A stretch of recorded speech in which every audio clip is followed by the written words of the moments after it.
नमस्कार, मेरा नाम है श्रेयसी सागर। आप देख रहे हैं एक न्यूज 24। बिहार विधानसभा चुनाव 2025 जैसे जैसे नजदीक आ रहा है, प्रदेश की राजनीति में हलचल तेज होती जा रही है।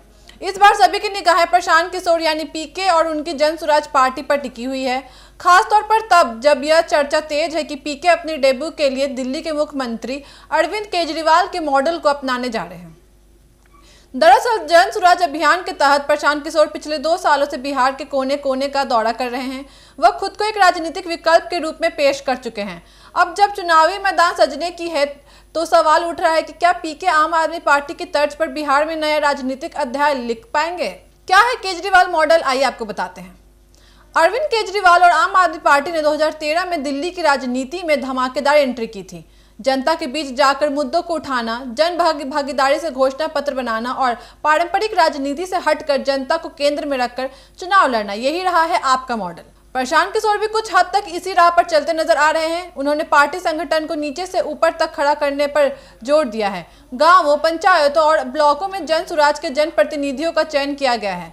पीके बार बार इस बात पर जोर देते हैं कि उनकी राजनीति जनता द्वारा, जनता के लिए और जनता की ही होगी। एक और बड़ी चर्चा यह है कि प्रशांत किशोर राघोपुर सीट से चुनाव लड़ सकते हैं, जो इस समय तेजस्वी यादव का गढ़ मानी जाती है।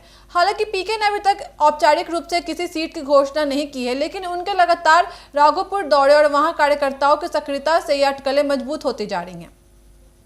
यदि ऐसा होता है तो बिहार की राजनीति में एक बड़ा सियासी मुकाबला होगा, जहां महागठबंधन के सीएम चेहरे तेजस्वी यादव को एक नए राजनीतिक चेहरे से चुनौती मिलेगी। वहीं प्रशांत किशोर का फोकस बिहार के जमीनी मुद्दों पर रहेगा, जैसे शिक्षा, स्वास्थ्य, कृषि और बेरोजगारी।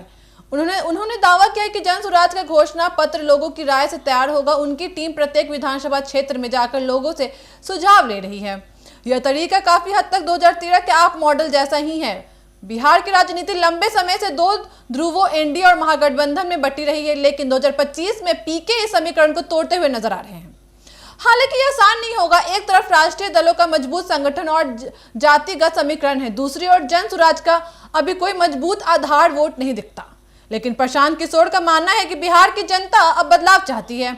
वह पारंपरिक राजनीति से उब चुकी है और एक साफ सुथरे, पारदर्शी और विकास पारक विकल्प की तलाश में है। पीके इसी सोच को अपनी ताकत बना रहे हैं। हालांकि प्रशांत किशोर एक रणनीतिकार के रूप में कई चुनावों में सफलता दिला चुके हैं, लेकिन बतौर नेता उनके सामने कई चुनौतियां हैं।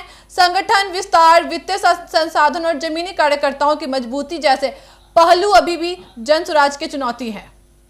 साथ ही विपक्ष में उन्हें राजनीतिक नौसिखिया कहकर प्रचारित करने की कोशिश कर रहा है। ऐसे में पीके के सामने खुद को एक गंभीर और प्रभावशाली नेता के रूप में स्थापित करना बड़ी जिम्मेदारी है।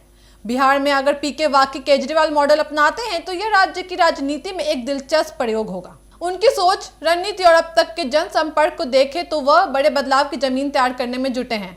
अब देखना यह होगा कि जनता उन्हें कितना समर्थन देती है और क्या बिहार की राजनीति में तीसरा ताकत को उभरते या नहीं। 2025 का चुनाव सिर्फ सत्ता की लड़ाई में नहीं बल्कि विचार और मॉडल की टक्कर भी बनते जा रहा है, जिसका केंद्र बिंदु होंगे प्रशांत किशोर। ऐसी खबरों के लिए बने रहिए एक न्यूज 24 के साथ। धन्यवाद।